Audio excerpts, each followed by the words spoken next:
Hello, माझे नाव मनोज आहे आणि मी जयपूरचा राहणारा आहे. मी एक टीचर आहे. माझे वय 25 वर्षे आहे. माझा लंड 7 इंच आहे. मला जास्त करून विवाहित बायका आवडतात. मी जयपूरच्या एका भागामध्ये रोज शिकवण्यासाठी माझ्या बाईकवरून जातो. आणि रोज अशा रीतीने येता जाता माझी ओळख एका लेडी टीचर बरोबर झाली आणि तिचे नाव अनुराधा होते. ती पण त्याच भागामध्ये रोज शिकवायला येत होती. एक दिवस ती बस स्टँडवर बसची वाट बघत बसली होती. मी तिला विचारले, मी तुम्हाला तुमच्या शाळेपर्यंत सोडून देऊ का? तर तिने पटकन हो म्हणून टाकले. आणि मग त्यानंतर आमचे रोज येणे जाणे चालू झाले आणि आम्ही रोज येता जाता बोलत असू. तिने सांगितले की तिचे लग्न झाले होते, पण लग्नाच्या एका महिन्याने तिच्या पतीचे मरण झाले आहे. खरे सांगू का मित्रांनो, ती दिसायला एकदम माल दिसत होती. एकदम जलवा. जणू एक 18 वर्षांची एकदम कोवळी मुलगी आहे.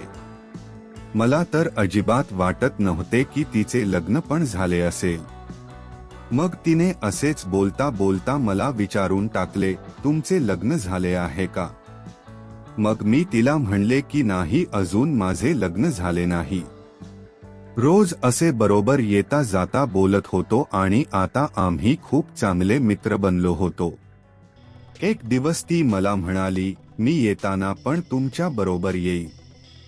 मी म्हणालो, ठीक आहे, तुम्ही संध्याकाळी तुमची शाळा सुटली की शाळेच्या स्टँडवरती माझी वाट पाहत बसा. ती लगेच तयार झाली.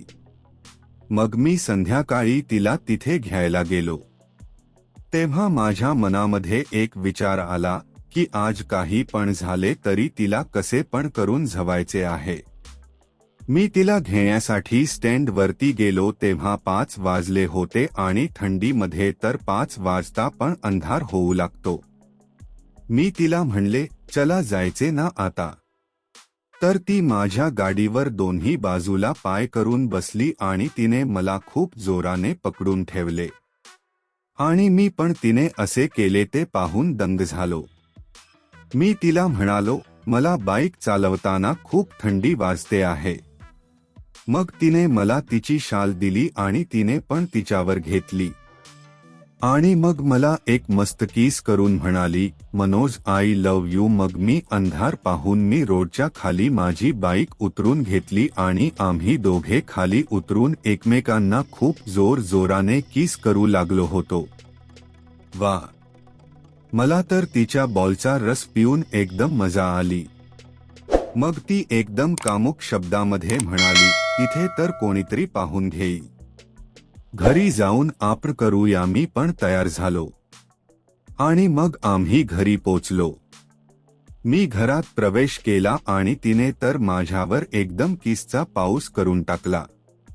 मी पण आता कोठे मागे राहणार होतो. मी पण एक एक करून तिचे सर्व कपडे काढून टाकले आणि तिला एकदम नागडी करून टाकली आणि तिने पण माझे सर्व कपडे काढून टाकले. मग ती मला बेडरूम मध्ये घेऊन गेली आणि मग मी तिची पुच्ची तिथे जाऊन खूप जोर जोराने चोपली आणि ती एकदम वेड्यासारखी तडपू लागली होती. 2 मिनिटांनी तिने तिचे पाणी काढून टाकले आणि तिचे सर्व पाणी मी पटकन पिऊन गेलो. मला तर वाटत होते की मी आता स्वर्गामध्येच गेलो की काय. मग ती म्हणाली, प्लीज आता मला जास्त त्रास देऊ नको. 8 महिने झाले आहेत मी ते केले नाही आहे. प्लीज आता मला तू ठोक.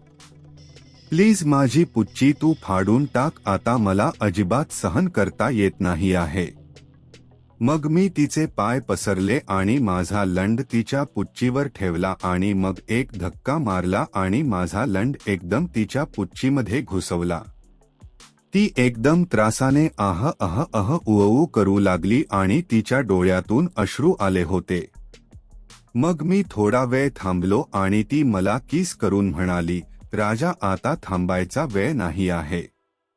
चल आणि फाडून टाक माझी पुच्ची, ही कायमची तुझी बनून राहील. मग मी तिला 30 ठोके मारले.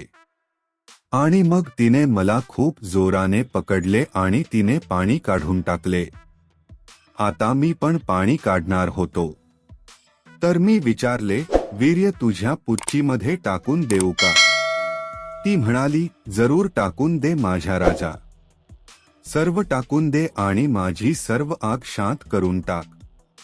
मग मी माझे सर्व वीर्य तिच्या कोमल पुच्चीमध्ये टाकून दिले. आणि मग काही वेळाने आम्ही दोघे उठलो आणि मग ती माझ्यासाठी कॉफी घेऊन आली आणि आम्ही बसून पिली. मग मी तिला रात्री 7 वेळा ठोकले आणि तिने मला खूप प्रेम केले आणि म्हणाली, तुझी जेव्हा इच्छा होईल तेव्हा तुझी जान तुझ्यासाठी तयार आहे. मी नेहमी तुझ्याकडून ठोकून घ्यायला तयार आहे.